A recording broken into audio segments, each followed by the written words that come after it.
सर्दी की यह कड़ाके की ठंड रामपुर गांव को अपने चंगुल में जकड़े हुए थी। हर कोई सुबह जल्दी उठकर आग के पास बैठने और अपने शरीर को तापने की कोशिश करता।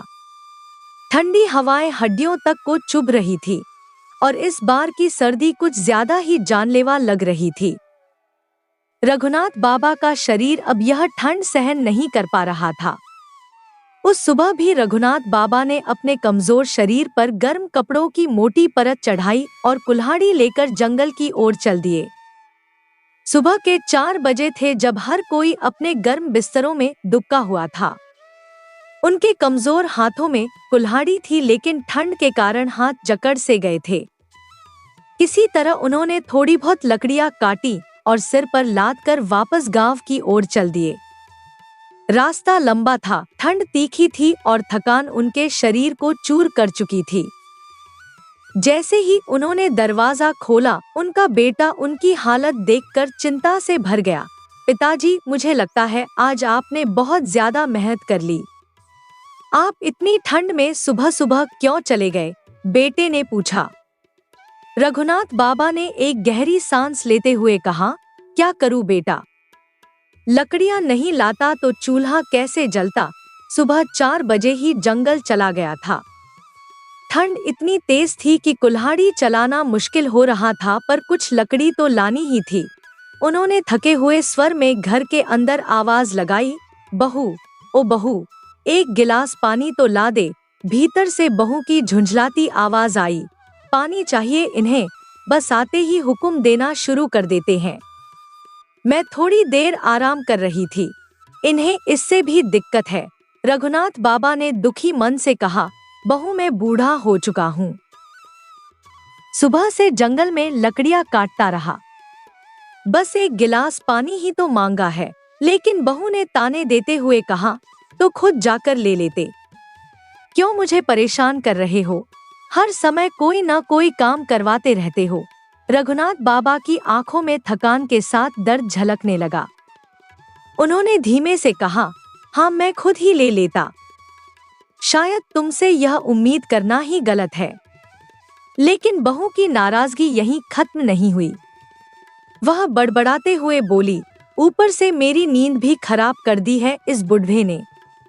नाक में दम करके रखा हुआ है। थके हारे घर के एक कोने में बैठे रघुनाथ बाबा ने अपनी झुकी कमर और झुकी आंखों के साथ बस ठंडी सांस ली। उम्र के इस पड़ाव पर वह समझ गए थे कि शायद अब उनके त्याग और मेहनत की कोई कीमत नहीं बची। उनका मन भारी था और शरीर की थकावट जैसे हर सांस के साथ महसूस हो रही थी। बहू के तानों ने उनके मन को और बोझिल कर दिया था। इतने में बाहर से कोमल कदमों की आहट सुनाई दी। यह उनकी छोटी बेटी सोना थी, जो एक घड़ा पानी सिर पर रखे घर में दाखिल हो रही थी। अरे मेरी सोना, तू कहाँ चली गई थी? बाबा ने प्यार और चिंता के मिश्रित स्वर में पूछा। जी पिताजी, मैं नहर से पानी भरकर लाई हूँ, सोना ने मुस्कुराते हुए उत्तर दिया। रघुनाथ बाबा की आंखें भर आईं। उन्होंने बेबस होकर कहा, अरे मेरी बच्ची, तुझे तो कुछ दिखाई नहीं देता, दोनों आंखों से अंधी है तू। फिर भी पानी भरने के लिए चली गई, तुझे कुछ हो जाता तो? इस घर में और लोग भी तो हैं, किसी और को भेज सकती थी। बहू, जो अब तक अपने गुस्से में बड़बड़ा रही थी, ताने मारने से नहीं चुकी। पिताजी हर समय अपनी छोटी बेटी की फिक्र करते रहते हैं। थोड़ा पानी भर लाई तो क्या बीमार हो जाएगी? रघुनाथ बाबा का चेहरा क्रोध और दुख से लाल हो गया। वह बोले, बहू, तुझसे एक गिलास पानी मांगा तो तुझसे सहा नहीं गया, और मेरी यह बेटी जिसे कुछ दिखता भी नहीं, पूरे घर का बोझ उठाने को तैयार रहती है। शर्म नहीं आती तुझे? लेकिन सोना ने पिताजी को शांत करते हुए कहा, पिताजी आप मेरी चिंता मत कीजिए, नहर का रास्ता मुझे याद हो गया है, अब मुझे वहां आने जाने में कोई परेशानी नहीं होती, और घर का काम करना तो मेरा भी फर्ज है। आप बेकार में परेशान मत होइए। रघुनाथ बाबा की आंखों से आंसू गिरने लगे। वह सोचने लगे कि यह बेटी जिसने दुनिया देखी ही नहीं, कैसे हर मुश्किल का सामना कर लेती है। सोना की मुस्कान में उनकी हर थकावट और दर्द घुलने लगे। सोना के दिल में पिता के प्रति गहरा स्नेह उमड़ पड़ा। उसने कहा, पिताजी, आज आप सुबह सुबह ही जंगल की और लकड़ियां लेने गए थे। आपने सुबह से कुछ भी नहीं खाया होगा ना पिताजी, आप जाकर नहा लीजिए, तब तक मैं आपके लिए गर्मा गर्म रोटी और सब्जी बना देती हूँ। रघुनाथ बाबा की आंखें भर आईं। उन्होंने सोना के सिर पर हाथ फेरते हुए कहा, नहीं बेटी, मैंने कुछ नहीं खाया। एक तू ही तो है इस घर में जिसे मेरी चिंता रहती है। भगवान ने तुझे आंखें नहीं दी पर तेरा दिल इतना बड़ा दिया है कि मैं खुद को धन्य मानता हूँ। घर के इस छोटे से कोने में बहू की खींच, रघुनाथ बाबा की थकान और सोना का निस्वार्थ प्रेम हर दिन की कहानी बन गया था। सोना की मजबूरी उसके आत्मविश्वास के आगे हमेशा हार मान जाती थी। वह भले ही अंधी थी लेकिन परिवार की असली रोशनी वही थी। कुछ ऐसा ही था रामपुर गांव में रहने वाले रघुनाथ बाबा का परिवार। रघुनाथ बाबा के जीवन में एक गहरा सूनापन उनकी पत्नी के गुजर जाने के बाद आ गया था। उनके छोटे से परिवार में अब उनके साथ केवल उनका बेटा हरिया, बहू मालती और उनकी प्यारी बेटी सोना रहती थी।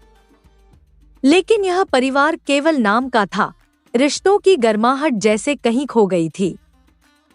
सोना, जो जन्म से ही अंधी थी, अपनी दुनिया को महसूस करने के लिए केवल अपने दिल और हाथों पर निर्भर थी। वह देख नहीं सकती थी, लेकिन अपने कर्तव्यों को निभाने में कभी पीछे नहीं रहती थी। घर का हर छोटा बड़ा काम वह संभल संभल कर धीरे धीरे करती। उसकी इस मेहनत में एक अजीब सा संतोष और समर्पण झलकता था। मगर दुर्भाग्यवश सोना के इस प्रयास की कभी कोई कद्र नहीं होती थी। हरिया और मालती, जिनसे सोना को अपनापन और प्यार की उम्मीद थी, उसके साथ रूखा व्यवहार करते थे। वे न केवल उसे पसंद नहीं करते थे, बल्कि घर के सारे काम उसी पर थोप देते।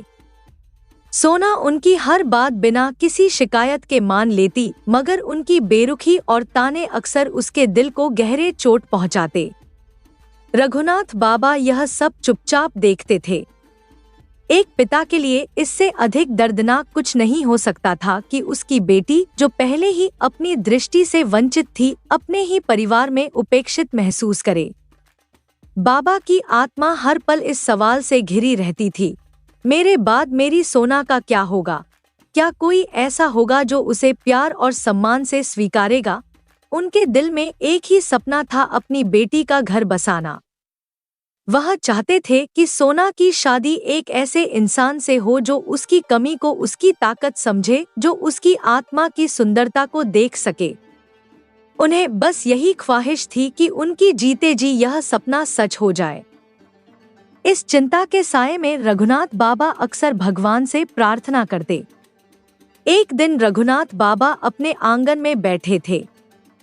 हल्की ठंडी हवा चल रही थी और उनके मन में हमेशा की तरह सोना के भविष्य को लेकर चिंता थी। तभी रतन वहां आता दिखा। अरे रतन, आओ आओ बैठो। रघुनाथ बाबा ने मुस्कुराते हुए उसे पास बुलाया। रतन ने थोड़ी जल्दी में कहा, अरे बाबा, बैठने का समय कहाँ है? मैंने सुना है आप अपनी बेटी सोना के लिए लड़का ढूंढ रहे हो। यह सुनकर रघुनाथ बाबा की आंखों में उम्मीद की चमक उभर आई। हाँ रतन, मेरी बस यही इच्छा है कि मेरी सोना बिटिया की शादी किसी अच्छे घर परिवार में हो जाए। मेरे जीते जी यह काम हो जाए तो मेरे जीवन का सबसे बड़ा बोझ हल्का हो जाएगा। लेकिन उनकी यह बातचीत किसी और के कानों तक पहुंच रही थी। कमरे की खिड़की के पीछे खड़े हरिया और उसकी पत्नी मालती ने सारी बात सुन ली। मालती ने चिढ़कर हरिया से कहा, अब तो तुमने देख ही लिया, यह बूढ़ा कितना चालाक है। हरिया ने खिसियाते हुए पूछा, चालाक? क्या मतलब? मालती ने फुसफुसाते हुए कहा, तुम्हारे पिताजी हमसे छिपकर उस अंधी लड़की के लिए लड़का ढूंढ रहे हैं। उन्हें तो यह बताना भी जरूरी नहीं लगा कि क्या कर रहे हैं, जब ही तो हमसे चोरी छिपे उस अंधी के लिए लड़का देख रहे हैं। हमसे एक भी बार कहा, रतन अगर तुम्हारी नजर में कोई बढ़िया सा लड़का हो तो तुम जरूर बताना। सुन लो, अगर उन्होंने सोना की शादी कर दी तो पूरी संपत्ति उस अंधी के नाम कर देंगे और हमारे हाथ में क्या आएगा? कुछ भी नहीं। हरिया को यह सुनकर गुस्सा आ गया। उसने खिड़की से झांक कर देखा और रतन और रघुनाथ बाबा की बातचीत सुनने लगा। इस बीच रतन ने थोड़ी हंसी के साथ कहा, अरे रघुनाथ बाबा, मेरी नजर में तो ढेर सारे अच्छे अच्छे लड़के हैं, लेकिन सच्चाई तो यह है कि मेरी नजर में जितने भी लड़के हैं उनमें से कोई भी आपकी बेटी से शादी करने के लिए तैयार नहीं होगा। फिर भी अगर आपकी बेटी के लिए कोई लड़का हुआ तो जरूर बताऊंगा। यह सुनकर रघुनाथ बाबा चौंक गए। उन्होंने गहरी सांस लेते हुए पूछा, ऐसा क्यों कह रहे हो रतन?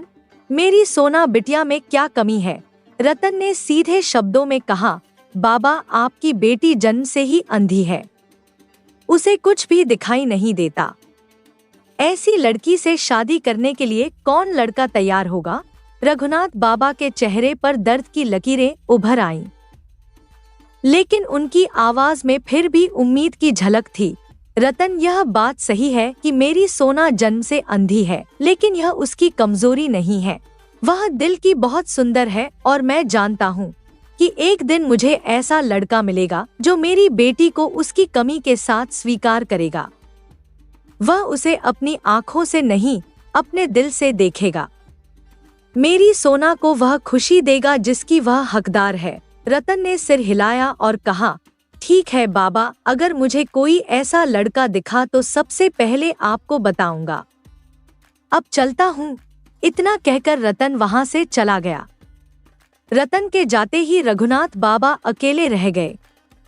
उनके मन में रतन की बातों से गहरी चोट लगी थी।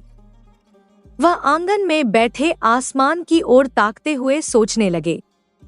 उनकी आंखों से आंसू छलक आए, लेकिन उन्होंने अपने आंसू पोंछते हुए खुद से कहा, चाहे कोई माने या ना माने, मैं अपनी सोना बिटिया के लिए एक ऐसा जीवन साथी ढूंढूंगा जो उसकी सच्ची खूबसूरती को देख सके। कमरे के भीतर खड़े हरिया और मालती ने यह सब सुना, लेकिन उनके मन में कोई सहानुभूति नहीं थी। उनके चेहरों पर केवल स्वार्थ और संपत्ति की चिंता झलक रही थी। बातचीत के उस शांत कमरे में अचानक सोना की चहकती आवाज गूंजी, अरे पिताजी, आप भी ना हर समय बस वही चिंता लेकर बैठ जाते हो। आखिर आपको मेरी इतनी फिक्र क्यों रहती है? पिता ने धीमे स्वर में जवाब दिया, मानो अपने भीतर की सारी भावनाएं शब्दों में पिरो रहे हों। बेटी, मैं बस इतना चाहता हूँ कि मेरे जीते जी तुझे एक अच्छा सा घर और परिवार मिल जाए। अगर मुझे कुछ हो गया तो पता नहीं तेरा क्या होगा। सोना ने उनकी बात को बीच में ही रोकते हुए कहा, पिताजी, ऐसा मत कहिए, आपको कुछ नहीं होगा। इतने में हरिया कमरे में दाखिल हुआ। उसकी भौहें हल्की सी तनी हुई थी। उसने पिता से पूछा, क्यों पिताजी, अभी तो रतन काका यहाँ आए थे। किसके विवाह की चर्चा हो रही थी? पिता ने नजरें झुकाते हुए धीमे से कहा, इस घर में सोना के सिवा और किसकी शादी बाकी है? उसी की बात कर रहे थे। हरिया ने हैरानी भरे स्वर में कहा, क्या आप मेरी छोटी बहन की शादी की बात कर रहे थे और हमें कुछ बताया ही नहीं? आखिर ऐसा क्यों?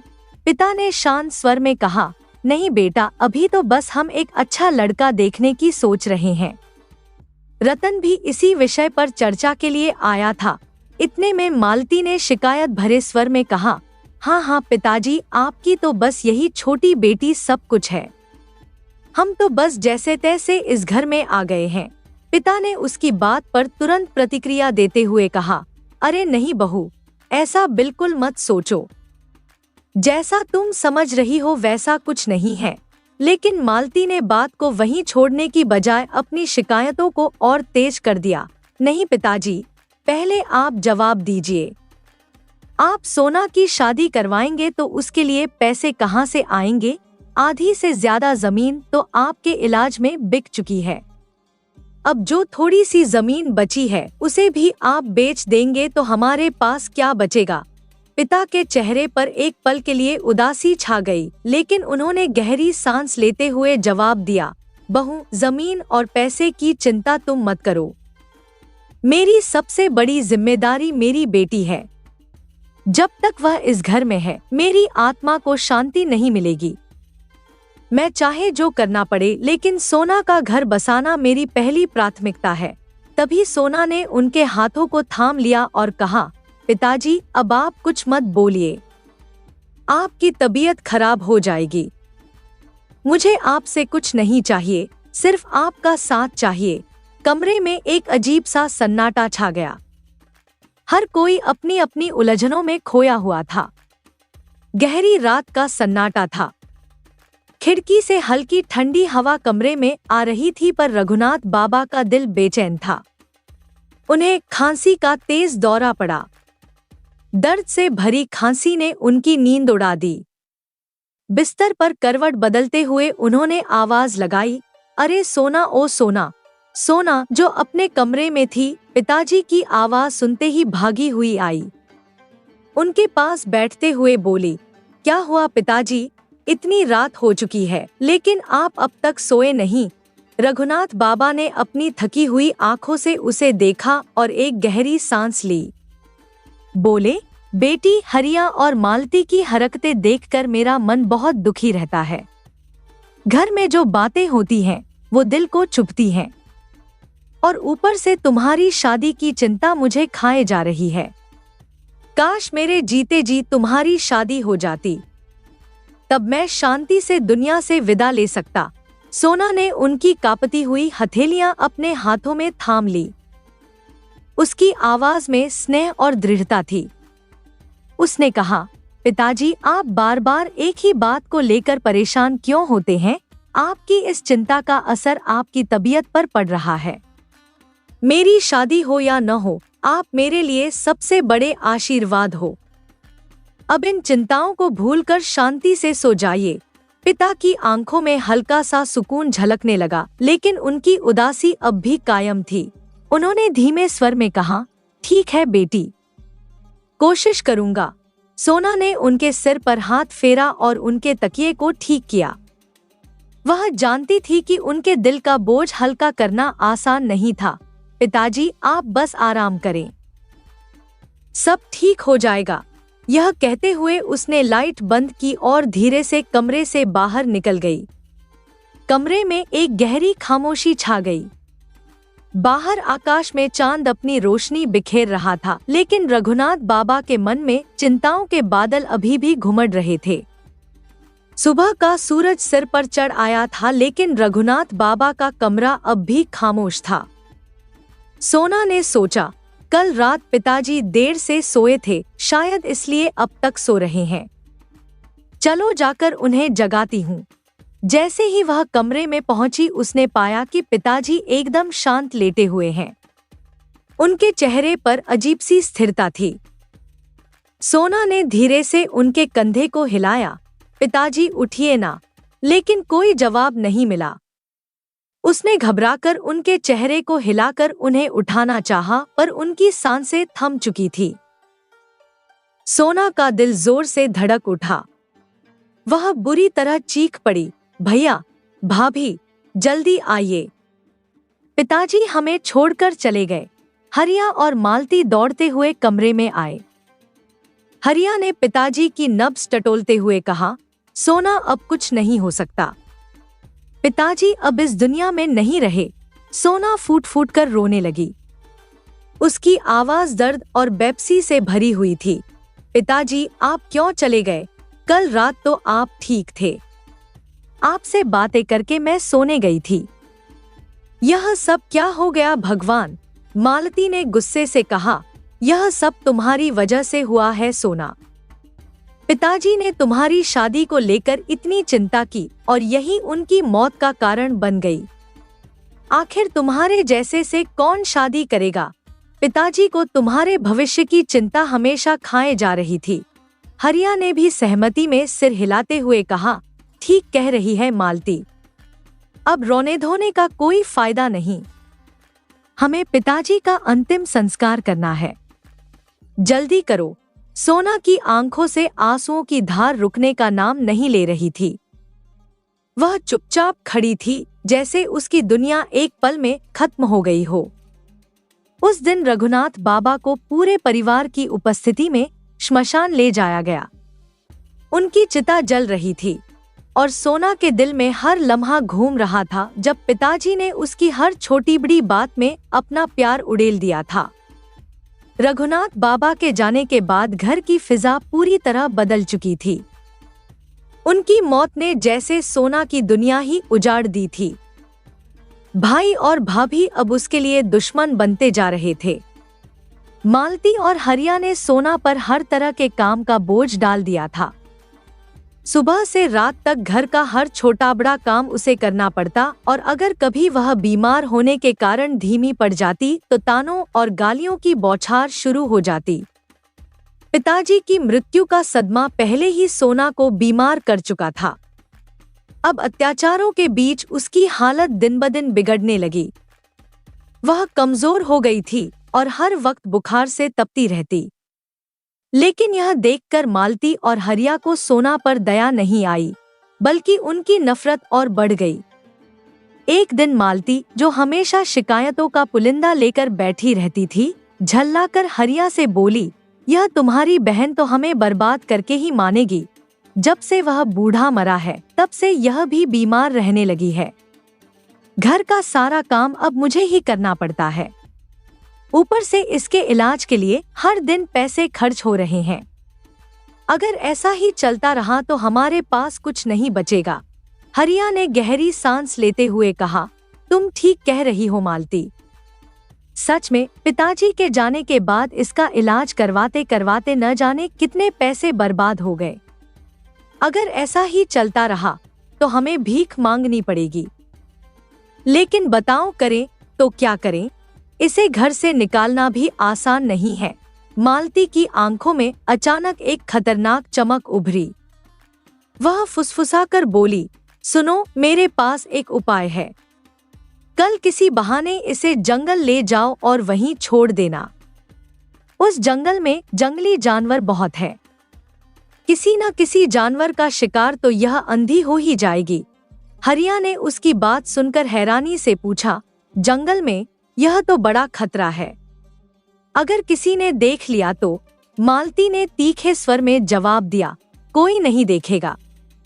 अगर अपने जीवन की थोड़ी भी परवाह है तो तुम्हें यह करना ही होगा। नहीं तो हम इस अंधी के इलाज में सब कुछ गवा बैठेंगे। हरिया ने थोड़ी झिझक के बाद कहा, ठीक है, कल हम ऐसा ही करेंगे। उस रात मालती और हरिया ने अपनी योजना को अंतिम रूप दिया। दोनों के चेहरों पर एक खौफनाक साजिश की परछाई थी। अगले दिन की सुबह सूरज की पहली किरण के साथ ही मालती की आवाज पूरे घर में गूंज उठी। वह रसोई के पास खड़ी थी और चिल्ला रही थी, अरे सुनते हो, आज घर में खाना पकाने के लिए लकड़ियां बिल्कुल खत्म हो गई हैं। आप सबसे पहले जंगल जाकर कुछ सूखी लकड़ियां काट लाइए और इस बार थोड़ा ज्यादा लेकर आना ताकि कुछ दिनों के लिए आराम रहे। हरिया ने ऊँघते हुए जवाब दिया, मालती, भला एक अकेला आदमी कितनी लकड़ियां ला सकता है? मैं तो बस एक ही गट्ठा ला पाऊंगा। मालती ने झुंझलाते हुए कहा, तो आप अकेले क्यों जाएंगे? अपने साथ सोना को भी ले जाइए, वह भी लकड़ियों का थोड़ा भार उठा लाएगी। हरिया ने थोड़ा हिचकिचाते हुए कहा, लेकिन सोना की तबीयत ठीक नहीं है। वह इतनी कमजोर हो गई है कि जंगल जाकर लकड़ियां लाना उसके बस की बात नहीं। इस पर सोना, जो बगल के कमरे में सब कुछ सुन रही थी, धीरे से बाहर आई। उसकी आवाज थकी हुई थी, लेकिन उसमें अद्भुत धैर्य झलक रहा था। भैया, मैं भाभी के कहने से सहमत हूँ। अब मेरी तबीयत थोड़ी ठीक है, आप मुझे साथ ले चलिए। मैं जितना हो सकेगा मदद कर दूंगी। हरिया ने उसकी बात सुनकर सिर हिलाया और कहा, ठीक है, लेकिन ध्यान रखना, जंगल में कोई लापरवाही मत करना, वहाँ खतरे भी हो सकते हैं। मालती ने जल्दी जल्दी उनके लिए एक बांस की टोकरी और कुल्हाड़ी पकड़ा दी और कहा, अब तुम दोनों जल्दी जाओ और जब तक लकड़ियां इकट्ठी न हो जाएं, वापस मत आना। हरिया और सोना ने चुपचाप सिर झुकाया और जंगल की ओर बढ़ने लगे। जैसे जैसे वे जंगल की गहराइयों में पहुंचते गए, वहां की घनी छाव और पक्षियों की चहचहाहट के बीच एक अजीब सी बेचैनी पसरने लगी। चारों तरफ ऊंचे ऊंचे पेड़ों का घना घेरा था और पक्षियों की चहचहाहट के बीच एक अजीब सा सन्नाटा पसरा हुआ था।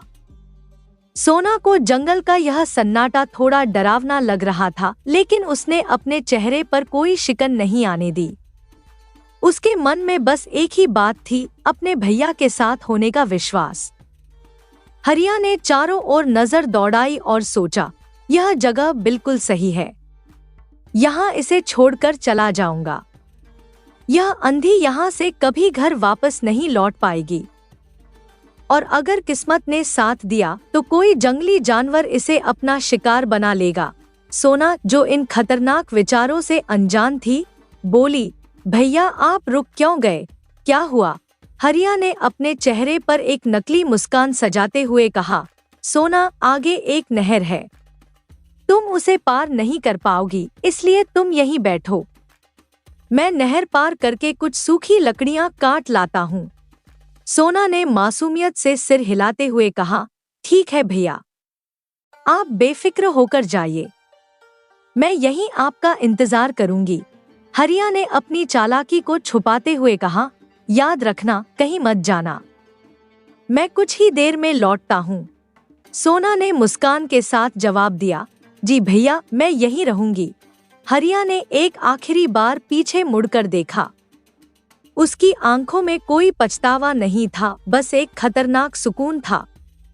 वह तेजी से जंगल में आगे बढ़ गया। सोना एक पत्थर पर बैठ गई। वह अपनी दुनिया में खोई हुई थी। उसके मन में केवल अपने भाई और भाभी के प्रति प्यार और श्रद्धा थी। उसने अपने आप से कहा, मेरे भैया और भाभी ही मेरी दुनिया है।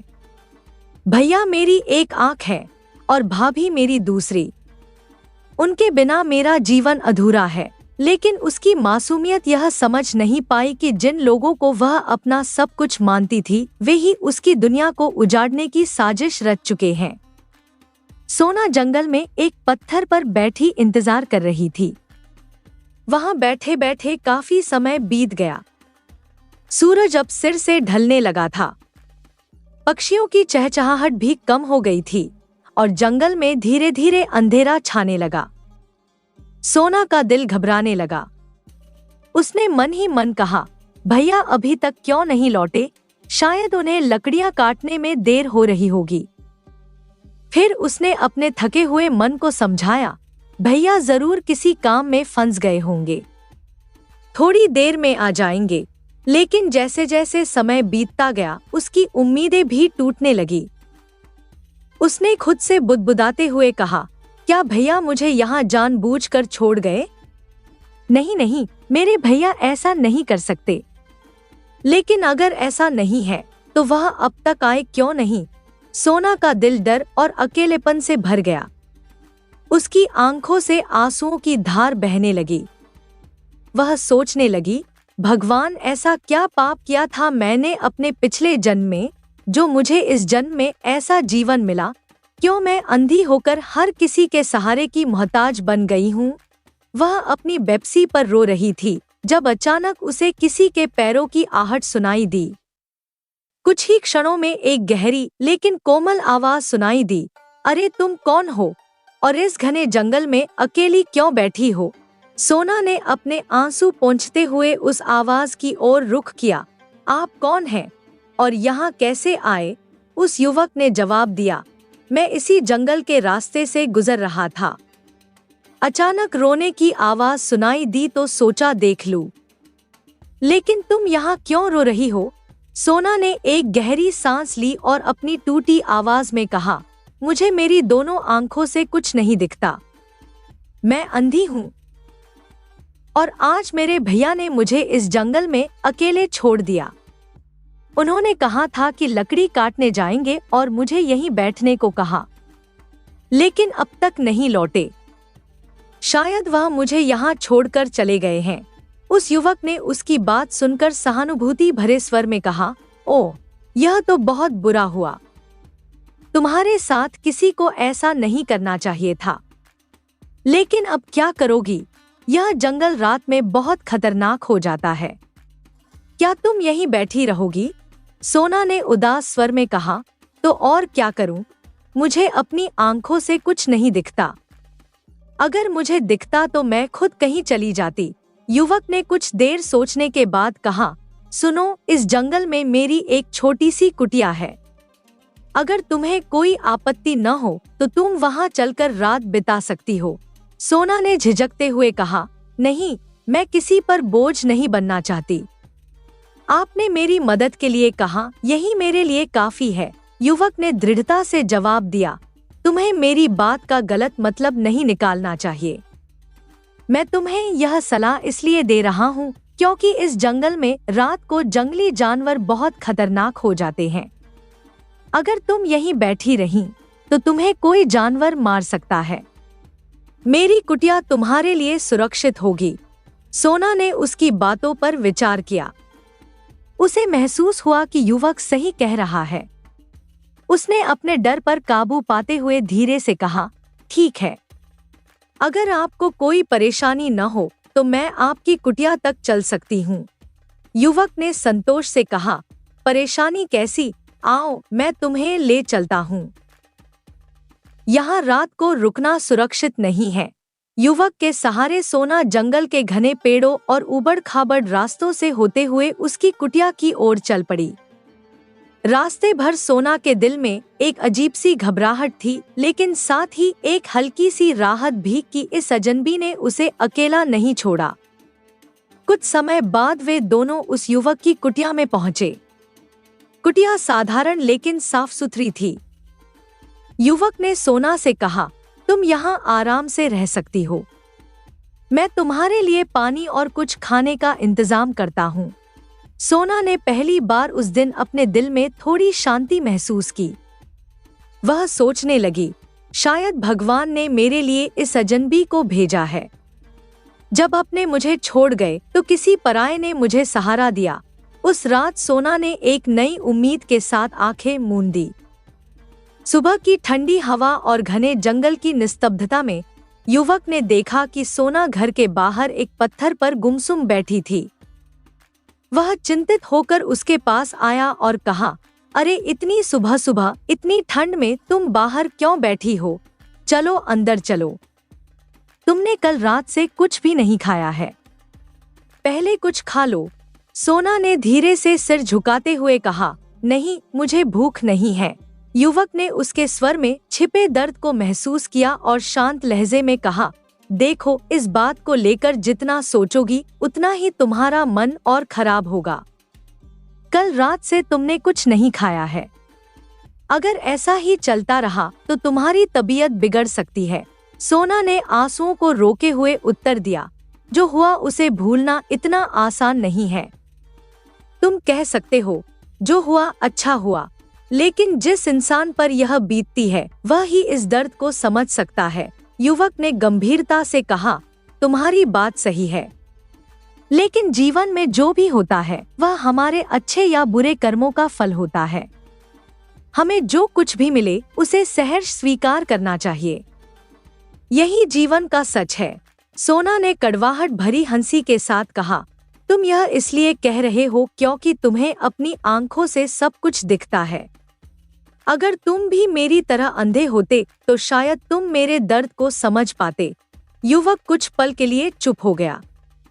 फिर उसने हल्की मुस्कान के साथ कहा, तुमने एकदम सही कहा। अगर तुम अपनी आंखों से देख पाती तो तुम शायद मेरी इस कुटिया में कभी नहीं आती। सोना उसकी बात पर चौंक गई। उसने पूछा, भला क्यों? मैं अगर देख पाती तो तुम्हारी कुटिया में क्यों नहीं आती? ऐसा क्या खोट है तुम्हारी कुटिया में? युवक ने सिर झुकाते हुए जवाब दिया, नहीं, मेरी कुटिया में कोई खोट नहीं है। खोट तो मेरे भीतर है। सोना को उसकी बात समझ नहीं आई। उसने हैरानी से पूछा, तुम्हारे भीतर खोट? क्या मतलब? तुम तो सब कुछ ठीक से देख सकते हो। तुम्हारे अंदर कौन सी खोट है? युवक ने गहरी सांस लेते हुए कहा, मैं एक कुबड़ हूँ। यह सुनकर सोना अचंभित हो गई। उसने कहा, तुम एक कुबड़ हो? युवक ने बिना किसी झिझक के उत्तर दिया, हाँ, तुमने बिल्कुल सही सुना। मैं कुबड़ हूँ। मेरी पीठ पर जन्म से एक बड़ा सा उभार है जो मुझे सबसे अलग बना देता है। मुझे भी लोगों ने तुम्हारी तरह ही ठुकराया है। मैं पास के गांव में रहता था, लेकिन वहां के लोग मुझे अपने लिए अपशकुन मानते थे। उन्होंने मुझे उस गांव से निकाल दिया। उनका कहना था कि मेरी मौजूदगी उनके लिए दुर्भाग्य लाती है। सोना ने चुपचाप उसकी बातें सुनी। युवक ने आगे कहा, उस दिन से मैंने इस जंगल में अपनी यह छोटी सी कुटिया बनाकर रहना शुरू कर दिया। यहाँ मैं अकेला हूँ, लेकिन अपनी किस्मत को कभी दोष नहीं देता। मैंने सीखा है कि अपनी परिस्थितियों को स्वीकार करके ही जीवन को बेहतर बनाया जा सकता है। मैं अपने जीवन से हमेशा खुश रहता हूँ। रामू की बातों ने सोना के दिल को गहराई तक छू लिया। उसकी आंखों से आंसू बहने लगे, लेकिन इस बार ये आंसू केवल दुख के नहीं थे, बल्कि आत्मा की गहरी समझ और करुणा के भी थे। उसने नम्र स्वर में कहा, मैं हमेशा यही सोचती थी कि इस दुनिया में मुझसे ज्यादा दुखी कोई नहीं है, लेकिन तुम्हारी कहानी सुनकर मुझे एहसास हुआ कि तुम्हारा दुख मेरे दुख से कहीं अधिक बड़ा है। फिर भी तुमने इसे अपनी ताकत बना लिया। रामू ने मुस्कुराते हुए कहा, दुख को सहारा बनाओ, बोझ नहीं। हमें यह समझना चाहिए कि चाहे कोई हमें पसंद करे या न करे, हमारा जीवन केवल हमारा है। इसे संवारने की जिम्मेदारी भी हमारी है। सोना ने उसकी बात सुनकर कहा, तुम्हारी बातें सुनकर मेरे अंदर एक नई हिम्मत आ गई है। अब मैं जान गई हूँ कि चाहे हालात कितने भी कठिन क्यों न हो, हमें हमेशा खुश रहना चाहिए। जीवन में हर परिस्थिति हमें कुछ सिखाने के लिए आती है। तुम्हारे शब्द मेरे लिए एक आशीर्वाद की तरह हैं। रामू ने उसकी बात को स्वीकारते हुए कहा, सही कहा तुमने। जीवन को स्वीकारना ही उसे जीने की कला है। लेकिन अब तुम्हें खुद का ख्याल रखना होगा। तुमने कल रात से कुछ नहीं खाया है। चलो अंदर चलकर कुछ खा लो। सोना ने सिर झुकाकर उसकी बात मानी। दोनों अंदर गए, जहां रामू ने अपने पास मौजूद साधारण भोजन को बड़े प्रेम से परोसा। सोना ने उस साधारण खाने में भी असीम संतोष और अपनापन महसूस किया। धीरे धीरे रामू और सोना ने एक दूसरे की संगति में अपने जीवन को बेहतर बनाना शुरू कर दिया। रामू की झोंपड़ी, जो कभी एकांत और उदासी से भरी थी, अब खुशी और हंसी से गूंजने लगी। दोनों ने अपने अपने अतीत के दर्द को भुलाकर एक नए जीवन की ओर कदम बढ़ाया। एक दिन सुबह का समय था। ठंडी हवा चल रही थी और जंगल के किनारे रामू की कुटिया के बाहर सोना खड़ी थी। उसके हाथ में एक आम की गुठली थी, जिसे वह हल्के से बाहर फेंकने वाली थी, लेकिन गुठली एक राहगीर साधु महाराज को जा लगी। साधु महाराज ठिठक गए और उनके चेहरे पर क्रोध की लकीरें उभर आईं। अरे मूर्ख लड़की, क्या तुझे कुछ दिखाई नहीं देता? तूने मेरे ऊपर गुठली फेंक दी। क्या अंधी है तू? साधु महाराज ने कड़वे स्वर में कहा। सोना हड़बड़ा गई और कुछ कहने ही वाली थी कि अंदर से रामू तेजी से बाहर आया। उसने हाथ जोड़ते हुए कहा, साधु महाराज, कृपया क्षमा करें। आप नाराज मत होइए। इन्हें सचमुच कुछ दिखाई नहीं देता। यह जन्म से ही अंधी है। आपकी ओर गुठली फेंकना इनका मकसद नहीं था। यह तो बस अनजाने में हुआ। साधु महाराज ठिठक गए। उनके चेहरे की कठोरता धीरे धीरे पिघलने लगी। उन्होंने स्नेह से कहा, ओ बेटी, मुझे क्षमा करना। मुझे नहीं पता था कि तुम अंधी हो। मुझसे भूल हो गई जो मैंने गुस्से में तुम्हें डांट दिया। सोना ने तुरंत उत्तर दिया, गुरुजी, आप मुझसे क्षमा क्यों मांग रहे हैं? गलती तो मेरी है।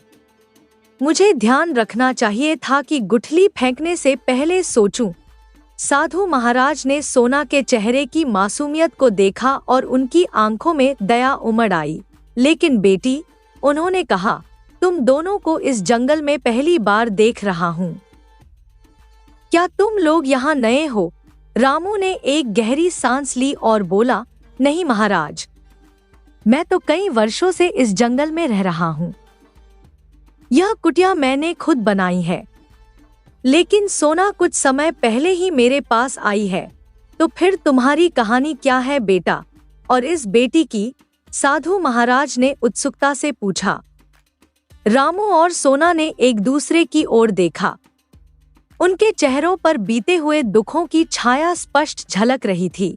रामू ने कहना शुरू किया, गुरुजी, मैं पहले एक गांव में रहता था, पर मेरे कुबड़ के कारण गांव वालों ने मुझे वहां से निकाल दिया। मुझे पनौती कहा गया और तब से मैं इसी जंगल में रह रहा हूँ। मैंने अपने भाग्य को स्वीकार लिया है। फिर सोना ने अपनी कोमल आवाज में अपनी कहानी सुनानी शुरू की। गुरुजी, मैं अंधी हूँ। मेरे अपने ही परिवार ने मुझे जंगल में अकेला छोड़ दिया था, लेकिन जब मेरी हर उम्मीद टूट चुकी थी, तभी रामू ने मुझे सहारा दिया। अब मैं उनके साथ इस कुटिया में रहती हूँ। यही मेरी पूरी कहानी है। साधु महाराज ने सोना और रामू की कहानियां बड़े धैर्य और करुणा से सुनी। उनकी आंखें भीगी हुई थी और उनके चेहरे पर गहरी चिंता झलक रही थी। जब दोनों अपनी व्यथा सुना चुके तो साधु महाराज ने एक लंबी सांस ली और बोले, बच्चों, तुम्हारी कहानियां सुनकर मेरा हृदय कांप गया है। तुम दोनों ने इतने दुख झेले हैं कि तुम्हारी सहनशीलता पर ईश्वर भी गर्व करेंगे। लेकिन अब मैं तुम्हें इस पीड़ा से मुक्त करने का उपाय बताऊंगा। सोना और रामू ने चौंक कर साधु महाराज की ओर देखा। आशा और अविश्वास के बीच झूलते हुए सोना ने कांपते स्वर में पूछा, साधु महाराज, क्या आप सच कह रहे हैं? क्या वाकई आप हमें ठीक कर सकते हैं? रामू भी अचंभित होकर बोला, गुरुजी, क्या आप मेरी कुबड़ को गायब कर सकते हैं और सोना को उसकी आंखों की रोशनी लौटा सकते हैं? क्या यह सचमुच संभव है? साधु महाराज ने उनकी उत्सुकता भरी आंखों की ओर देखा और मुस्कुराते हुए बोले, हाँ बेटा, यह संभव है।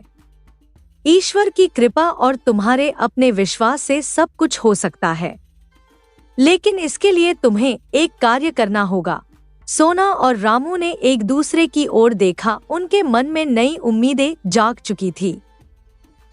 सोना ने तुरंत कहा, गुरुजी, हमें क्या करना होगा? जो भी कार्य हो, हम उसे करने के लिए तैयार हैं। आप बस हमें बताइए।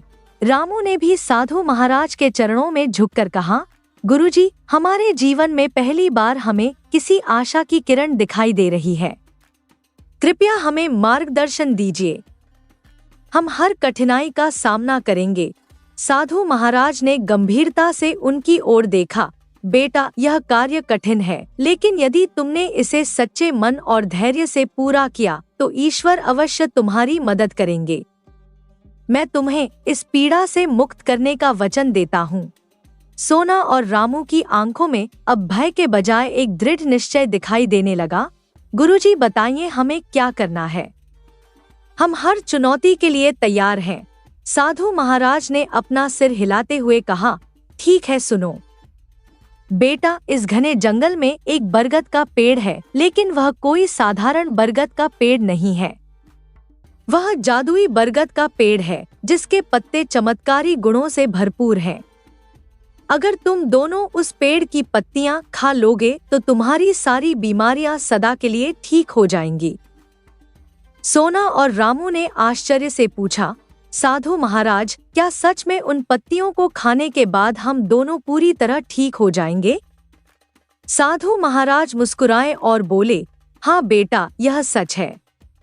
मैंने न जाने कितने लोगों की असाध्य बीमारियां उन पत्तियों से ठीक की हैं। ये पत्ते किसी वरदान से कम नहीं हैं। जैसे ही तुम उनका सेवन करोगे, तुम्हारे जीवन में एक नया सवेरा आएगा और तुम पूरी तरह स्वस्थ हो जाओगे। सोना ने थोड़ी उत्सुकता और घबराहट के साथ पूछा, पर साधु महाराज, इस जंगल में तो अनगिनत बरगद के पेड़ हैं। हम उस जादुई पेड़ को कैसे पहचानेंगे? साधु महाराज ने गहरी सांस ली और बोले, उस जादुई बरगद के पेड़ पर एक लाल धागा बंधा होगा। वह पेड़ अपनी आभा और ऊर्जा से अलग दिखाई देगा। जब तुम उसके पास पहुंचोगे तो उसे पहचानने में तुम्हें कोई मुश्किल नहीं होगी। साधु महाराज का यह वादा सुनकर सोना और रामू की आंखों में उम्मीद का उजाला झलक उठा। उनकी खुशी का ठिकाना नहीं था। साधु महाराज ने प्यार से दोनों के सिर पर हाथ रखा और बोले, अब मैं चलता हूँ। जाओ, अपने स्वास्थ्य और नई जिंदगी की ओर कदम बढ़ाओ। अगली सुबह सूरज की पहली किरण के साथ सोना और रामू ने उस जादुई बरगद के पेड़ की तलाश में जंगल की ओर कदम बढ़ाए। उनके दिलों में उत्साह और उम्मीद का सागर लहरा रहा था। जंगल की संकरी पगडंडियों और ऊंचे नीचे रास्तों से गुजरते हुए वे दोनों उस पेड़ की खोज में आगे बढ़ रहे थे। तभी रामू ने पीछे मुड़कर देखा और चौंकते हुए बोला, अरे सोना कहाँ गई? वह तो अभी मेरे पीछे ही थी। रामू ने चिंतित होकर चारों ओर देखा और अचानक एक गहरे गड्ढे की ओर उसका ध्यान गया। उसने अंदाजा लगाया, वह जरूर इस गड्ढे में गिर गई होगी। मुझे उसका हाथ पकड़कर रखना चाहिए था। सोना, ओ सोना, क्या तुम मेरी आवाज सुन पा रही हो? रामू ने जोर से आवाज लगाई। गड्ढे के अंदर से धीमी लेकिन साफ आवाज आई, हाँ रामू, मैं तुम्हारी आवाज सुन रही हूँ। मैं ठीक हूँ। मुझे कहीं चोट नहीं लगी है। रामू ने राहत की सांस ली। लेकिन तभी सोना ने उत्सुकता से कहा, रामू, यहाँ नीचे कुछ अजीब सा है। मेरे पैरों के नीचे कुछ कठोर चीज महसूस हो रही है। इसे उठाकर देखती हूँ। सोना ने मिट्टी के अंदर से कुछ निकाला और ऊपर फेंकते हुए कहा, लो इसे पकड़ो। रामू ने उसे देखा और आश्चर्य से चिल्लाया, अरे यह तो सोने की मोहरों से भरा मटका है। सोना, तुमने यह क्या ढूंढ लिया? सोना ने गड्ढे के अंदर से हंसते हुए कहा, पहले मुझे बाहर निकालो, फिर मटके के बारे में बात करेंगे। रामू ने तुरंत उसे गड्ढे से बाहर खींच लिया। रामू ने उस मटके को ध्यान से देखा। वह पुराने जमाने का मिट्टी का मटका था जिसमें चमचमाती सोने की मोहरें भरी थी। सोना ने उत्साह से कहा, यह तो हमारी किस्मत का खजाना है, लेकिन अभी हमें इसे साथ लेकर आगे बढ़ना होगा। हमारा असली लक्ष्य जादुई पेड़ है। थोड़ी देर और जंगल में भटकने के बाद अचानक रामू ने खुशी से चिल्लाया, सोना देखो, वह रहा जादुई बरगद का पेड़। साधु महाराज ने इसका जो वर्णन किया था यह बिल्कुल वैसा ही है। इसके तने पर लाल धागा भी बंधा हुआ है। सोना की आंखें खुशी से चमक उठीं। उसने कहा, रामू, जल्दी से इस पेड़ पर चढ़ो और कुछ पत्तियां तोड़ कर लाओ। हमारी तकलीफें अब खत्म होने वाली हैं। रामू ने फुर्ती से पेड़ पर चढ़ना शुरू किया। जैसे ही उसने पत्तियों को तोड़ा, उसे ऐसा महसूस हुआ जैसे वह किसी चमत्कारी ऊर्जा के संपर्क में है। उसने नीचे उतरकर पत्तियां सोना को दी। सोना ने कहा, अब हमारा जीवन बदलने वाला है। यह पत्तियां हमारे लिए किसी वरदान से कम नहीं है। रामू ने मुस्कुराते हुए सोना की ओर देखा और कहा, लो सोना, पहले यह पत्तियां तुम खाओ। तुम्हें इनकी सबसे ज्यादा जरूरत है। तुमने अब तक इस खूबसूरत दुनिया को कभी नहीं देखा। आज तुम्हारी आंखें ठीक हो जाएंगी और तुम इस दुनिया को उसी तरह देख पाओगी जैसे मैं देखता हूँ। रामू ने प्यार से कुछ पत्तियां सोना को दी और फिर खुद भी कुछ पत्तियां खा ली। जैसे ही दोनों ने पत्तियां खाईं, अचानक एक अद्भुत चमत्कार हुआ। सोना की बंद आंखें धीरे धीरे खुलने लगी और पहली बार उसे अपनी दुनिया स्पष्ट रूप से दिखने लगी। उसकी आंखें खुशी से चमक उठीं। अरे रामू, सोना खुशी से चिल्लाई, मुझे सब कुछ दिखाई देने लगा है। मेरी आंखें पूरी तरह ठीक हो गई हैं। यह जगह कितनी सुंदर है, ये पेड़, ये जंगल, ये नीला आसमान, मैं इसे बस हमेशा हमेशा के लिए देखती रहना चाहती हूँ। दूसरी तरफ रामू ने महसूस किया कि उसका झुका हुआ कूबड़ पूरी तरह गायब हो गया है। उसने सीधे खड़े होकर कहा, सोना, मेरा कूबड़ भी ठीक हो गया है। अब मैं पूरी तरह सामान्य इंसान बन गया हूँ।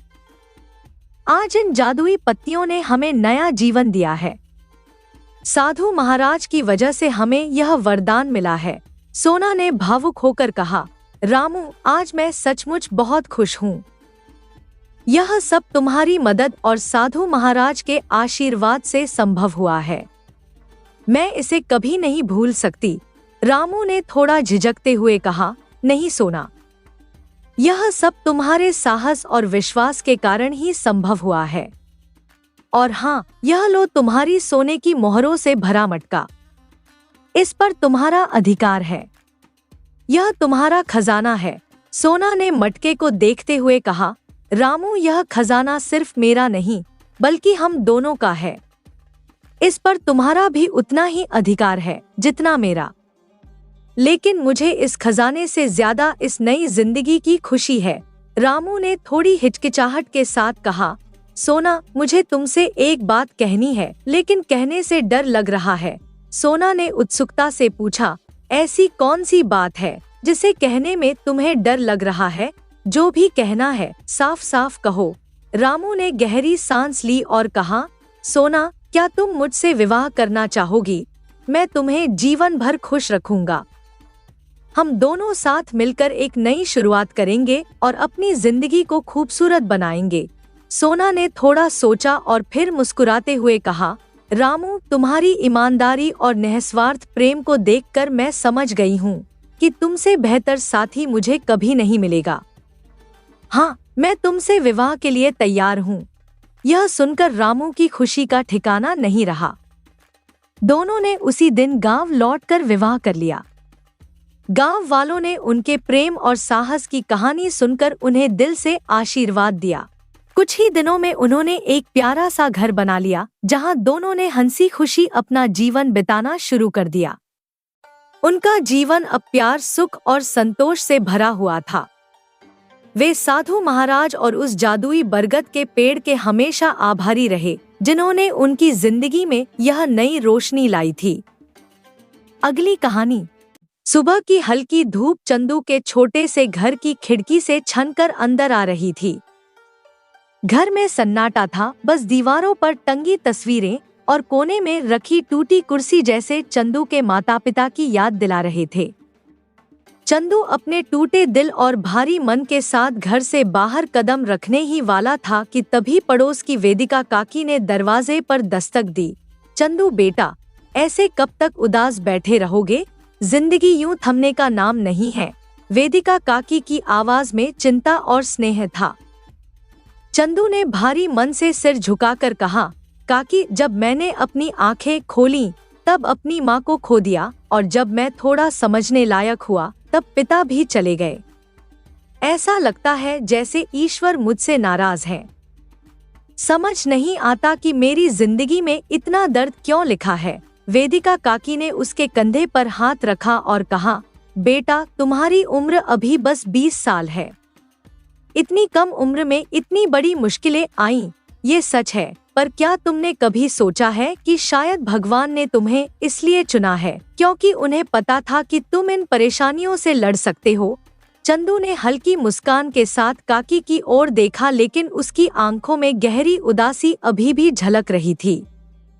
काकी ने उसकी हालत देखकर फिर कहा, अब क्या इरादा है बेटा? मैंने सुना है रसोई में राशन भी खत्म हो गया है। चंदू ने गहरी सांस लेते हुए जवाब दिया, मैं किसी काम की तलाश में ही बाहर जा रहा हूँ काकी, अब तो कुछ न कुछ करना ही होगा। वेदिका काकी ने सिर हिलाते हुए कहा, बिल्कुल चंदू, मेहनत करने से डरना मत। तुम्हारी मेहनत ही तुम्हारी जिंदगी की नई कहानी लिखेगी। इतना कहकर वेदिका काकी धीरे धीरे वहां से चली गईं। उनकी बातों में एक सच्चाई थी जिसने चंदू के दिल में कुछ हलचल जरूर पैदा की। चंदू ने आसमान की ओर देखा, जैसे अपने माता पिता से मौन में कुछ कह रहा हो।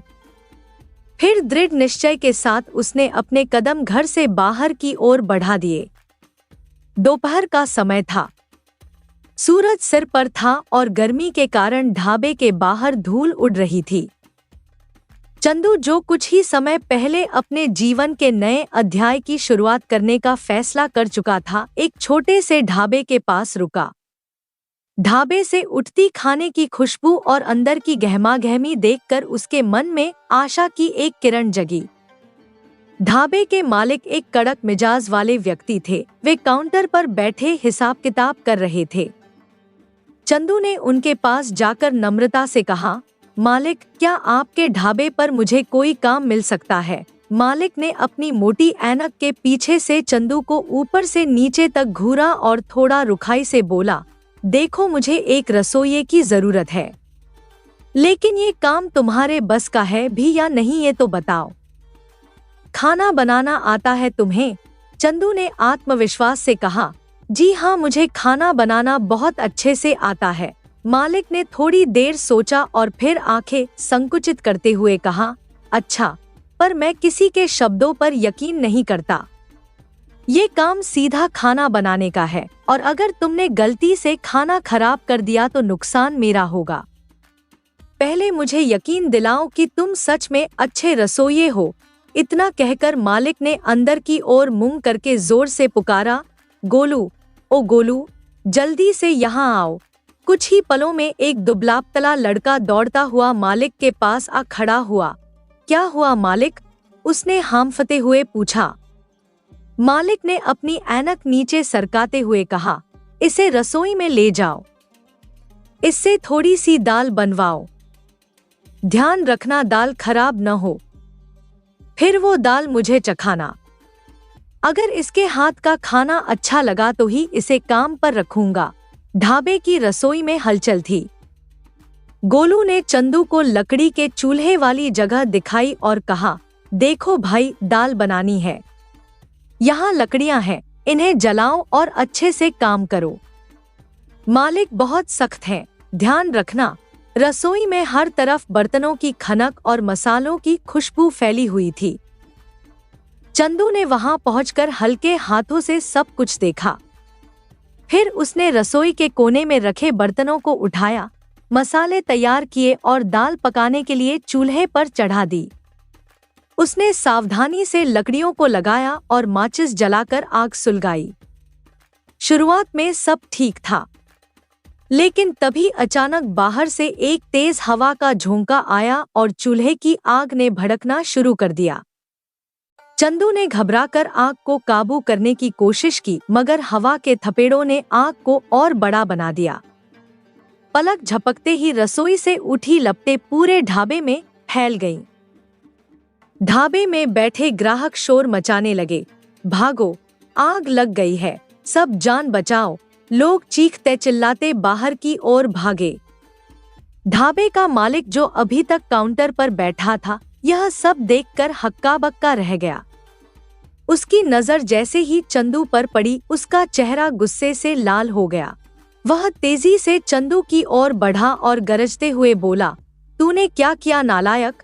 तेरा पैर मेरे ढाबे पर क्या पड़ा? मैं तो बर्बाद ही हो गया। यहाँ से तुरंत दफा हो जा और अपनी शक्ल दोबारा मत दिखाना। चंदू को कुछ समझ नहीं आ रहा था। मालिक का गुस्सा देखकर उसके हाथ पैर फूल गए। मुझे माफ कर दीजिए, यह गलती से हुआ, वह घबराहट में बड़बड़ाया।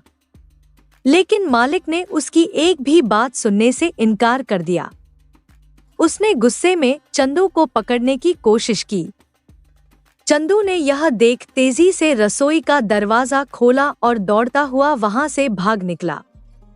उसके दिल की धड़कनें तेज थी।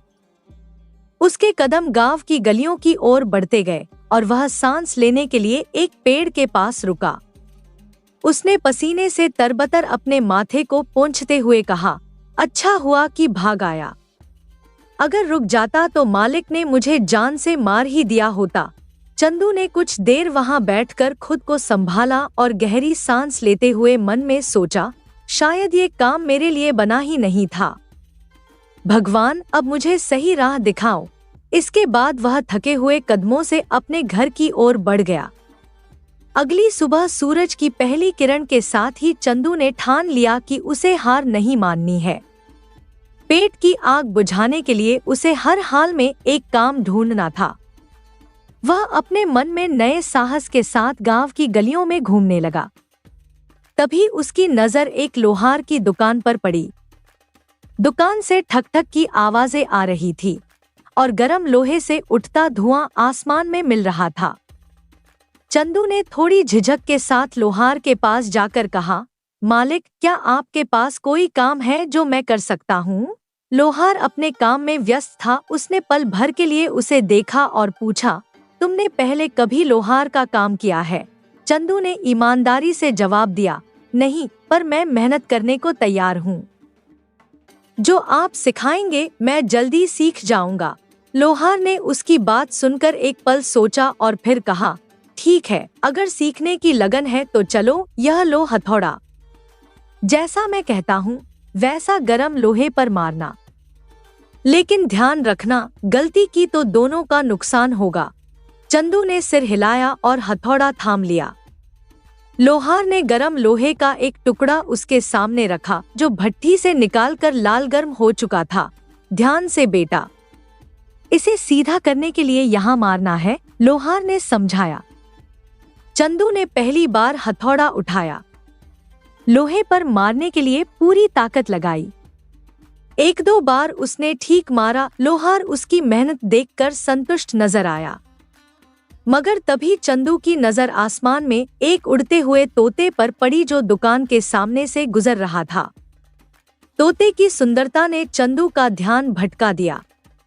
अचानक उसकी पकड़ ढीली हो गई और हथौड़ा गलत दिशा में जाकर लोहार के हाथ की उंगली पर जा लगा। लोहार दर्द से चिल्ला उठा, अरे बाप रे, ये क्या कर दिया तूने? हाय राम, मेरी उंगली! चंदू घबरा गया। उसने हथौड़ा वहीं फेंक दिया और माफी मांगने के बजाय डर के मारे दुकान से भाग खड़ा हुआ। उसकी सांसें तेज हो रही थी और उसके मन में एक ही सवाल गूंज रहा था, हे भगवान, ये मेरे साथ क्या हो रहा है? मैं जहाँ भी जाता हूँ काम क्यों बिगड़ जाते हैं? थोड़ी दूर जाकर उसने खुद को संभालते हुए दीवार का सहारा लिया। पर मुझे काम तो ढूंढना ही पड़ेगा, उसने खुद से कहा। अगर काम नहीं करूंगा तो भूखा मर जाऊंगा। लेकिन क्यों हर बार कुछ न कुछ गड़बड़ हो जाती है? चंदू ने गहरी सांस ली और अपने आंसू पोंछते हुए फिर से अपने कदमों को आगे बढ़ा दिया। उसे पता था कि हार मानने का समय नहीं था। शायद अगली कोशिश में किस्मत उसकी मदद करेगी। शाम ढल रही थी और चंदू अपने घर के एक कोने में बैठा हाथ में सिर थामे सोच रहा था।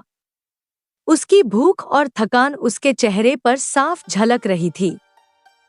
पिछले 2 दिनों की घटनाओं ने उसे भीतर तक तोड़ दिया था। पेट में भूख की ज्वाला थी मगर दिमाग में काम की चिंता उससे बड़ी थी। तभी दरवाजे पर हल्की दस्तक हुई। चंदू बेटा, दरवाजा खोलो। बाहर से वेदिका काकी की स्नेह भरी आवाज आई। चंदू ने लड़खड़ाते कदमों से दरवाजा खोला। वेदिका काकी के हाथ में एक ढकी हुई थाली थी।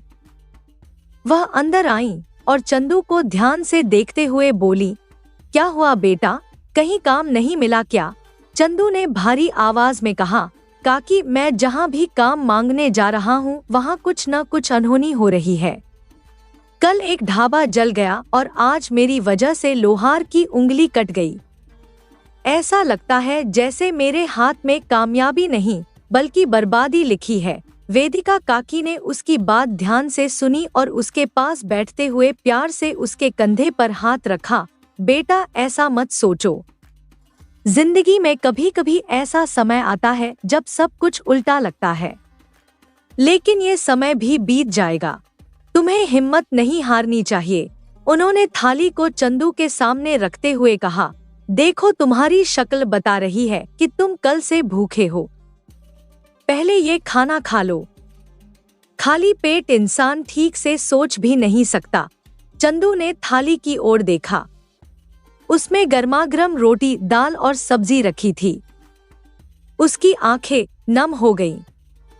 उसने थके हुए स्वर में कहा, काकी, आप हमेशा मेरी मदद करती हैं। मैं आपका ये एहसान कभी नहीं भूलूंगा। वेदिका काकी मुस्कुराते हुए बोली, बेटा, ये कोई एहसान नहीं है। हम पड़ोसी हैं और पड़ोसी ही तो एक दूसरे के काम आते हैं। अब उदास रहना छोड़ो और खाना खाओ। चंदू ने थाली उठाई और धीरे धीरे खाने लगा। हर निवाले के साथ उसकी भूख तो मिट रही थी, मगर उसके भीतर का दुख और असफलता का बोझ उसकी आंखों में झलक रहा था। काकी ने उसे ध्यान से देखा और बोली, चंदू, हर असफलता हमें एक सबक सिखाती है। तुम कोशिश करना मत छोड़ो। भगवान पर भरोसा रखो। जहां मेहनत होती है वहां रास्ते खुद ब खुद खुल जाते हैं। चंदू ने सिर झुकाकर कहा, आप सही कह रही हैं काकी। मैं फिर से कोशिश करूंगा। सुबह का उजाला फैला था और चंदू एक नई उम्मीद लेकर मिठाई की दुकान पर पहुंचा। उसकी भूख और थकान ने उसे और ज्यादा मेहनत करने की वजह दी थी। दुकान के मालिक एक हंसमुख और विश्वास से भरे व्यक्ति थे। वे चंदू को देखकर बोले, अरे क्या बात है, काम ढूंढ रहे हो? क्या तुम्हें मिठाइयाँ बनानी आती हैं? चंदू ने आत्मविश्वास से कहा, जी हाँ साहब, मैं मिठाइयाँ बनाना जानता हूँ। अगर आप कहें तो मैं अभी आपको बनाकर दिखा सकता हूँ। मालिक ने मुस्कुराते हुए कहा, अरे तुम्हारे जैसे मेहनती लड़के की ही तो मुझे तलाश थी। आ जाओ, रसोई में काम शुरू करो। चंदू ने फौरन काम संभाल लिया। उसने हलवाई के बर्तन संभाले, घी गरम किया और बेसन, चीनी और इलायची मिलाकर मिठाइयाँ बनाने लगा। उसकी मेहनत देखने लायक थी। दिन भर वह रसोई में व्यस्त रहा और शाम तक उसने मिठाइयाँ तैयार कर दी। शाम को दुकान का मालिक रसोई में आया और हंसते हुए बोला, अरे भाई, बताओ तो सही, दिन भर क्या किया? लाओ मिठाई चखा कर दिखाओ। चंदू ने गर्व से मिठाइयों की थाल मालिक के सामने रख दी। मालिक ने मिठाई उठाई और जैसे ही उसे चखा, उसका चेहरा गुस्से से लाल हो गया। ये क्या है?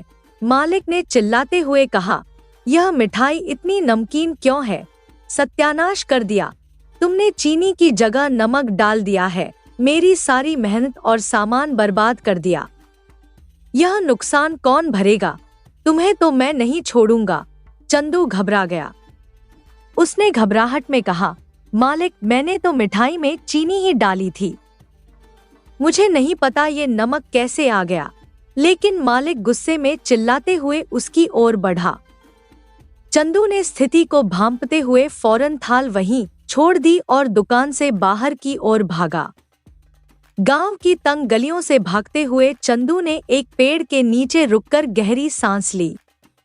उसने थके और उदास स्वर में कहा, आखिर यह मेरे साथ क्या हो रहा है? मैं तो मेहनत कर रहा हूँ, फिर भी हर जगह सब कुछ उल्टा क्यों हो जाता है? वह भारी मन और उदास चेहरे के साथ घर लौट आया। लेकिन यह घटना यहीं खत्म नहीं हुई। अगले दिन से गांव भर में चंदू की चर्चा होने लगी। लोग उसे अजीब नजरों से देखने लगे। दुकान मालिकों ने चंदू को अशुभ और नुकसान पहुंचाने वाला कहना शुरू कर दिया। चंदू का नाम सुनते ही दुकानदार अपनी दुकानों से भाग खड़े होते। कोई कहता, अरे वह आया तो कुछ न कुछ गड़बड़ हो जाएगी। दूसरा जोड़ता, कहीं हमारी दुकान पर भी नमक से मिठाई न बना दे। चंदू की स्थिति दिन ब दिन बदतर होती जा रही थी।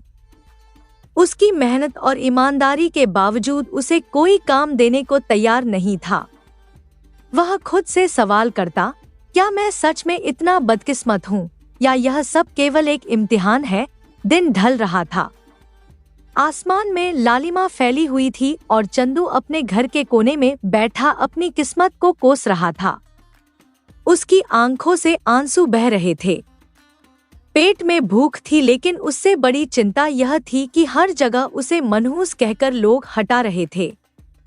तभी दरवाजे पर हल्की दस्तक हुई।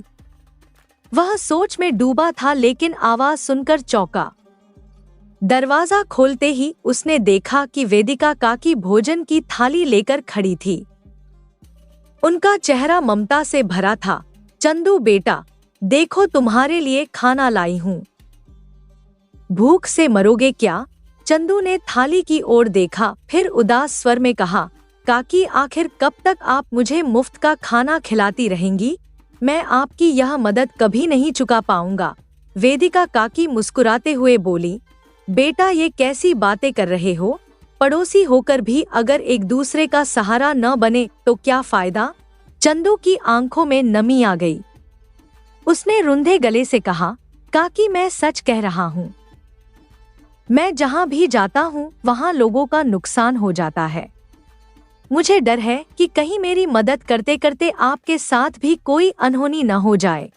काकी उसकी बात सुनकर कुछ कहने ही वाली थी कि अचानक उनका पैर घर की दहरी पर फिसल गया। वह जोर से नीचे गिर पड़ी। उनके माथे और पैर पर गहरी चोट आ गई। दर्द से कराहती हुई काकी चंदू की ओर देखती रहीं। काकी, चंदू ने घबराते हुए उन्हें उठाने की कोशिश की। मुझे माफ कर दीजिए, यह सब मेरी वजह से हुआ। मैंने कहा था ना, जहां मैं हूं वहां कुछ न कुछ गलत हो जाता है। वेदिका काकी ने तकलीफ के बीच एक लंबी सांस लेते हुए कहा, चंदू अब मुझे गांव वालों की बातों पर यकीन होने लगा है। शायद तुम सच में मनहूस हो। बेटा तुम्हें यह गांव छोड़कर चले जाना चाहिए। लेकिन वह थोड़ा रुकी। यह रोटियां तुम्हारे लिए लाई थी, इन्हें भी अपने साथ ले जाओ। चंदू की आंखें भर आईं। उसने कांपते हुए हाथों से रोटियां ली और कुछ बोले बिना वहां से निकल पड़ा। रास्ते में वह बार बार पीछे मुड़कर काकी के घर की ओर देखता रहा, जहां उसकी जिंदगी की आखिरी उम्मीद भी खत्म हो गई थी।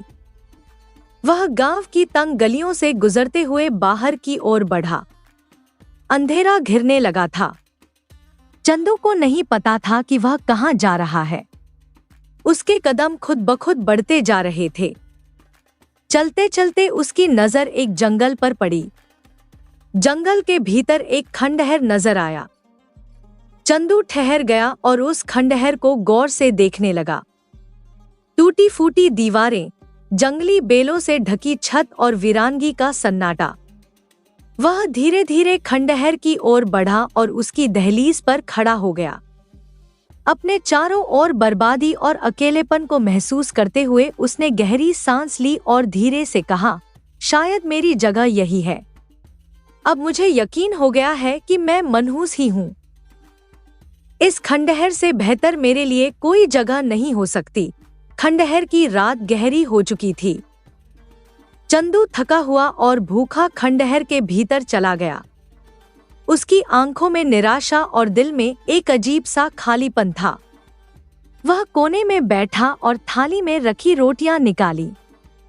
वह पहली रोटी तोड़ने ही वाला था कि अचानक उसके कानों में एक अजीब सी आवाज गूंजी, कुछ खाने को दे दो बेटा, मैं पिछले 300 वर्षों से भूखा हूँ। चंदू ने चौंक कर इधर उधर देखा। उसकी आंखें डर और हैरानी से चौड़ी हो गईं। खंडहर की छाया में एक बूढ़ा साधु लेटा हुआ कराह रहा था। उसकी हड्डियां झांक रही थी और चेहरा गहरी थकान और पीड़ा से भरा हुआ था। हिम्मत जुटाकर चंदू उसके पास गया और कहा, बाबा आप 300 वर्षों से भूखे हैं, यह कैसे संभव है? साधु ने धीमी लेकिन गंभीर आवाज में कहा, सब कुछ संभव है बेटा। यह संसार रहस्यों से भरा है, लेकिन फिलहाल मेरी भूख असहनीय हो गई है। क्या तू अपनी रोटियां मुझे दे सकता है? चंदू को कुछ पल के लिए लगा जैसे उसके सामने कोई सपना चल रहा हो, लेकिन साधु की दर्द भरी आवाज ने उसके दिल को पिघला दिया। उसने थाली की ओर देखा और बुझे स्वर में कहा, बाबा अगर मेरी इन रोटियों से आपके पेट की आग बुझ सकती है तो इन्हें खाकर आप ही मुझे धन्य कर दीजिए। कम से कम मेरे हाथ से एक काम तो सही होगा। चंदू ने थाली उठाई और अपनी रोटियां साधु को पकड़ा दी। साधु ने कांपते हाथों से रोटियां ली और जैसे ही पहला निवाला खाया उनका शरीर बदलने लगा। उनकी आंखों में चमक लौट आई, चेहरा ताजगी से भर गया और वे धीरे धीरे खड़े हो गए। चंदू यह सब देखकर अवाक रह गया। यह क्या हो रहा है बाबा? आप अचानक इतने स्वस्थ कैसे हो गए? साधु ने मुस्कुराते हुए कहा, मुझे पता था कि एक दिन तू यहाँ आएगा। मैंने तेरा इंतजार 300 वर्षों तक किया है। चंदू की हैरानी और बढ़ गई। बाबा, मैं आपकी बातों का मतलब नहीं समझ रहा हूँ। आप कौन हैं और मुझसे आपका क्या संबंध है? साधु ने गंभीर स्वर में कहा, बेटा तुझे याद नहीं, लेकिन यह सब तेरे पिछले जन्म का खेल है। तेरे पिछले जन्म में तूने मेरे साथ बड़ा अपराध किया था। उस अपराध के कारण मैंने तुझे श्राप दिया था कि अगले जन्म में तेरा हर प्रयास असफल होगा और तुझे अपमान और कष्ट सहना पड़ेगा। आज वह श्राप समाप्त हुआ। चंदू ने कांपती आवाज में कहा, लेकिन मैंने ऐसा क्या अपराध किया था बाबा? चंदू साधु महाराज की बातों को सुनकर आश्चर्यचकित था। उसकी आंखों में संशय और जिज्ञासा झलक रही थी। साधु महाराज ने गंभीर स्वर में कहा, पिछले जन्म में तुम एक घमंडी राजा थे। यह जो टूटा फूटा खंडहर देख रहे हो, यह 300 वर्ष पहले तुम्हारा विशाल और भव्य महल था। उस समय मैं एक साधारण भिक्षु था और तुम्हारे महल में भिक्षा मांगने आया था, लेकिन तुमने मेरा अपमान किया और मुझे भूखा ही महल से बाहर निकाल दिया। साधु ने रुककर एक गहरी सांस ली और आगे बोले, अपनी अपमान की पीड़ा में मैंने तुम्हें श्राप दिया था कि एक दिन तुम्हें मुझे अपने हाथों से रोटी खिलानी पड़ेगी, चाहे इसके लिए तुम्हें पुनर्जन्म ही क्यों न लेना पड़े। चंदू यह सब सुनकर घबरा गया। उसने पूछा, तो अब मुझे क्या करना होगा महाराज? साधु ने उसे खंडहर के भीतर एक गुफा की ओर इशारा किया। गुफा में पहुंचते ही चंदू की आंखें चौंधिया गईं। वहां सोने के ढेर लगे हुए थे जिन्हें देखकर कोई भी लालच में आ सकता था। साधु ने कहा, यह सारा सोना तुम्हारा है। यह तुम्हारे पिछले जन्म की कमाई है। इसे ले जाओ और एक अमीर जीवन जियो। तुम्हारा श्राप अब समाप्त हो गया है। लेकिन चंदू ने उस सोने को देखकर गहरी सांस ली और कहा, महाराज, शायद इसी सोने ने मुझे पिछले जन्म में घमंडी और निर्दयी बना दिया। मैं अब मेहनत करके अपना जीवन जीना चाहता हूँ। यह सोना मेरे लिए केवल एक बोझ है। साधु महाराज की आंखों में संतोष और मुस्कान थी। उन्होंने चंदू की तरफ देखा और कहा, तुमने अपनी गलती से सीखा है। अब तुम श्राप से मुक्त हो गए हो। यह कहकर साधु महाराज वहां से गायब हो गए। चंदू बिना सोने को हाथ लगाए अपने गांव लौट गया और मेहनत और ईमानदारी से जीवन जीने का निश्चय किया। उसका हृदय अब हल्का और शुद्ध था। उसके निर्णय ने उसे न केवल श्राप से बल्कि अपनी आत्मा के बोझ से भी मुक्त कर दिया।